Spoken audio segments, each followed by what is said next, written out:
Hi everyone, welcome to another Greenleaf Terrain Showcase. This time I have a kind of special larger set. It's going to be in two parts again because I can't fit it all on my little display here. This set is for Thavian of the Wargaming.com website. Also has a YouTube channel. So this part of the set is more geared towards Warhammer Fantasy and I guess War Machine games, but a lot of the pieces, like the forest pieces, the hills, you can kind of see one back there, and there's a second hill here. The larger rock pieces, that unique babawa tree or babawa tree. Behind this guy, you can kind of see him sneaking out. There's another one of these rock outcroppings, and all these rock outcroppings here could also be used for the 40k games, which is what the second part of the set is geared towards. So this set. This part of the set includes the two hills, this rock outcropping that you can't see but you'll see when we zoom around, this larger rock outcropping which are line of sight blocking, these smaller three rock outcroppings, a large open tree stand, three smaller tree stands. This one's actually all conifers. There's this large watermill type building. So it's got the water wheel on the side and a walkable path. I said in a studio update before that I didn't put any railings on here as it's going to be played with a lot through Warpwide Wargaming's battle reports, and I just didn't want, if you want to move minis on here and take them off, you might nick the railing with your mini or pull it off. So just to minimize on wear and tear, I didn't put the railing on there. And the last piece, I guess, is this pond. Yeah, so I'll jump the camera off the tripod, we'll zoom in, check things out closer, and yeah, let's do that. So starting here at the front, we have these rock outcroppings. They're just simple rock outcroppings that I do, and they're just adorned with some of the foliage that is throughout the set, and they've just been airbrushed up. This pond was airbrushed, but I added a little bit of dye to the resin that I poured, made it super blue. There's a couple trees. These trees, unlike most of the trees on my sets, are not removable, but it still makes it really playable. This 1-inch hill features a few rock outcroppings and is pretty large. You can see with my hand there. Again, these rock outcroppings are made with pink foam, carved up, and then coated with Sculptamold. These trees are removable. I don't think you ever need to remove them, but they are removable, maybe for storage and shipping. I can't remember if I think they're removable. Got this second one here. Something a little different. That one kind of is like the Twin Towers. Whoa, set it back down.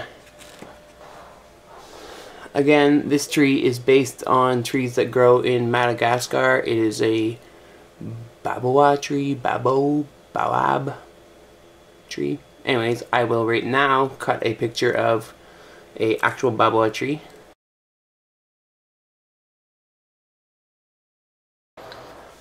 And moving on, we did that pond. I'll come back to this guy. We have the large open tree stand. All the trees are removable. These smaller trees, again, all are removable, but these are kind of more, I think, line of sight blocking, and just add some features to the tabletop for Warpwide Wargaming's battle reports. And the second hill is large and features a few of the rock outcroppings as well.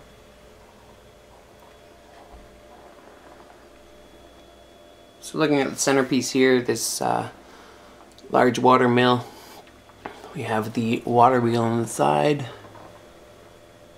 and the base is built with pink foam adorned with balsa wood. This top part is foam core. Shingles are cardstock. pink foam and a piece of dowel. Bunch of balsa wood. All these doors and windows are Greenleaf Terrain cast windows, so they are all resin. And let's just pick them up for a second here. So you can see underneath there. Let's see if I can get a better grip on them. It's a lot of room to put minis around the top here. And it just features 2 doors there, a couple doors here. There's 4 doors, I guess, on the whole set, or the whole building. A couple windows. For it all makes sense, you can, you know, somewhere on the inside you can see that it's built with the pink foam there.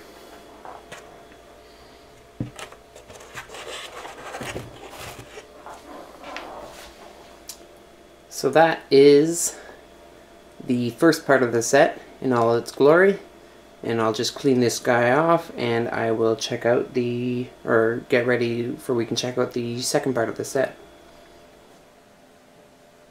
Alright, whoa! So this is a drastic change from the first part of the set. It is clearly geared towards Warhammer 40k, got a couple ruins there, a few piles of rubble, and then a whole bunch of pieces that have been infested with nurgly boil type spore things and tentacles everywhere. Yeah. So this set is actually one of the things that I love about working at Greenleaf Terrain. I'm able to just use some of the full potential of my artistic talent to bring a set to life, and Warhammer 40k has such a rich universe that it offers me the ability to you know, bring something out like this. This is something I've never really done before, all infested with Nurgle and whatnot. The previous part of the set is all stuff I've really done, you know, rock outcroppings, tree stands. Like I have tree stands here, but they're all infested with Nurgle, so that's something new. Yeah, I'm kind of blown away with my own work, so sorry for boasting about myself, but I really like this set. I just finished painting all the Nurgle stuff this morning, and it brought everything together. I did all these, you can see there's graffiti here. I don't think you can make them out, but I'll show you what they all say. There's some graffiti in the ruins as well, and the centerpiece is a monolith that has been held down by its Nurgle infestation, because Stavian from the Warp-Wide Wargaming YouTube channel and website does not like the Necrons, apparently. So we picked a really cool Necron vehicle and it got taken over. So I'm going to jump the camera off the tripod like I do. We'll check everything out. But for the centerpiece there, the monolith, I'm going to like clear everything out and we're going to check it out really close. Alright, let's see. Where do we begin? Usually I just kind of like begin in the corner, but like, do we start over in the Nurgle infested forest over there? Do we, you know, check out this pipeline, or do we go into these ruins back here? Or, oh, that's for last things. We can't do that. Alright, let's check out this simple thing. Not really simple. Everything takes some time, and I put my effort into it. Yeah, so these are just, again, simple little rubble piles. So they just feature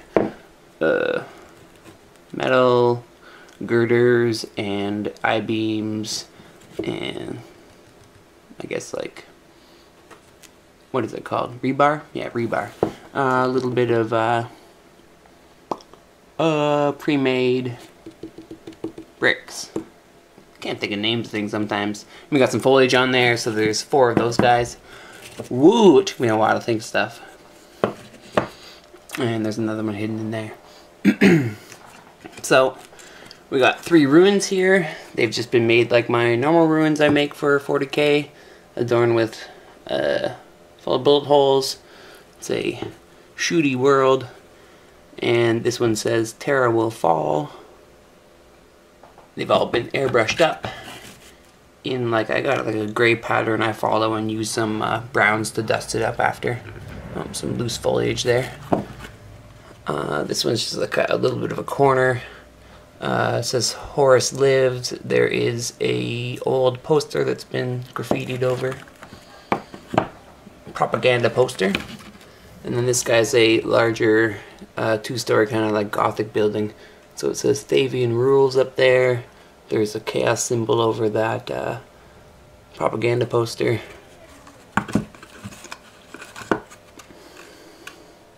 And it's all been weathered up. Moving into this pipeline. This pipeline's all modular. This one says Thavian rules. That one says Horace lives. Over here we got the Corpse Lord lied. That one says Horace lives and got the symbol on it. Back there it says Nurgle be praised. So yeah, it's just got, I think there's 11 pieces. 5 of these, 8, 9, there's 10 pieces. 10 pieces to the modular pipe set. So it just has these pipes that have been adorned with my Nurgle infestation. Again, there's just modulars, so you can fit them any way you want. Oh, they line up and you can make one big long line. I got corners, you can take the corners out. This one is this little like pumping station. And this one is like a larger pumping station.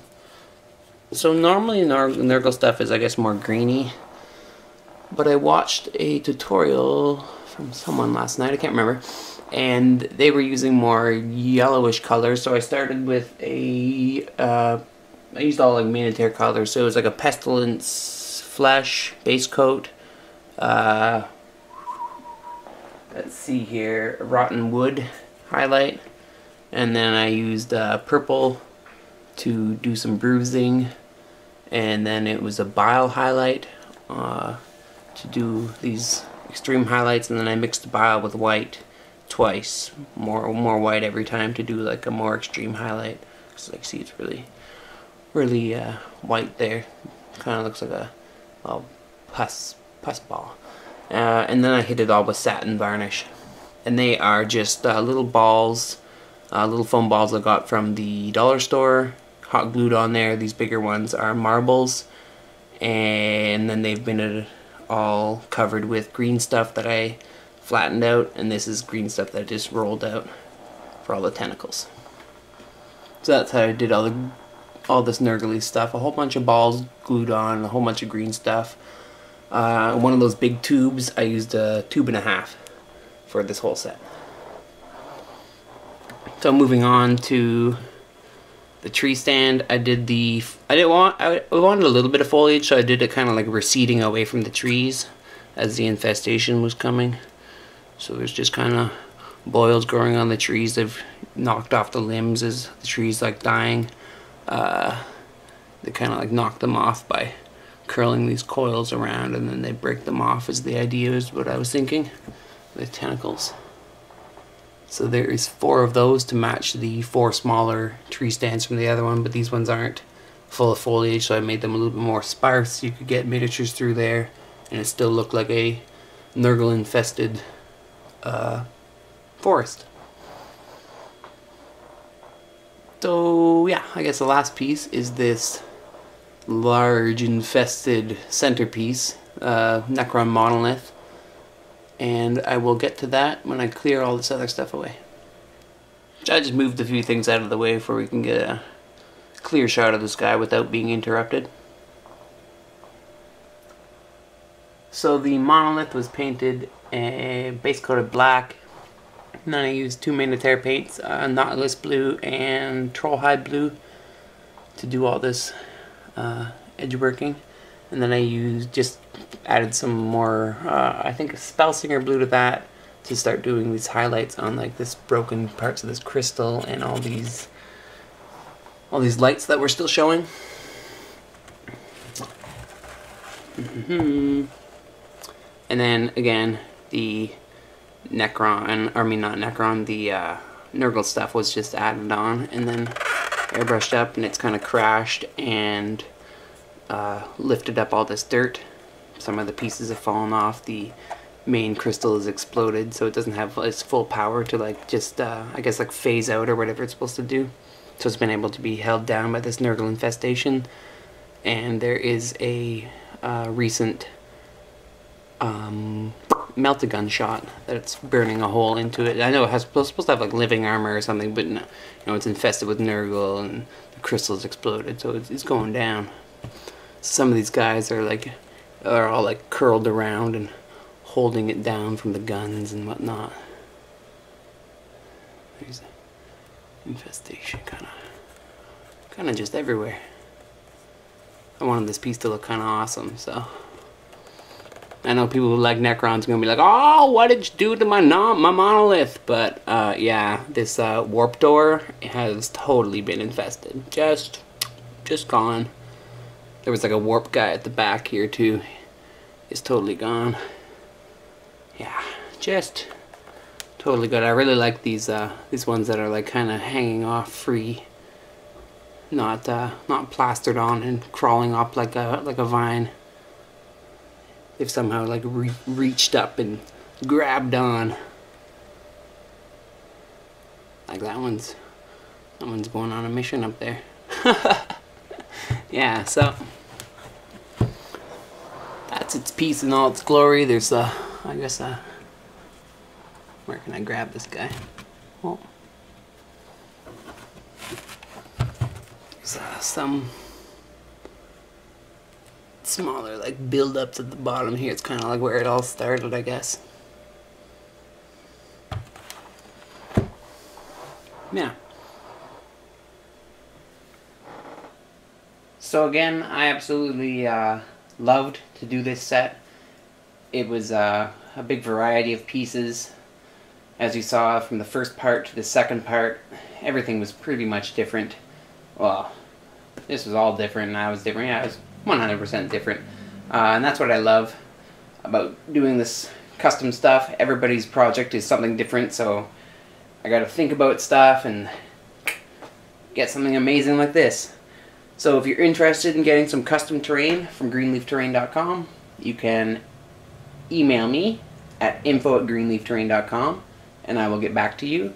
We also do custom painting commissions for miniatures, so I can get you a quote for that as well. I think I covered everything about how I went about building most things in this set.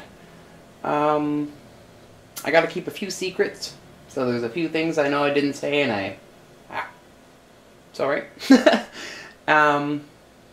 So thanks for watching. Please subscribe. I have more videos to come, and happy wargaming.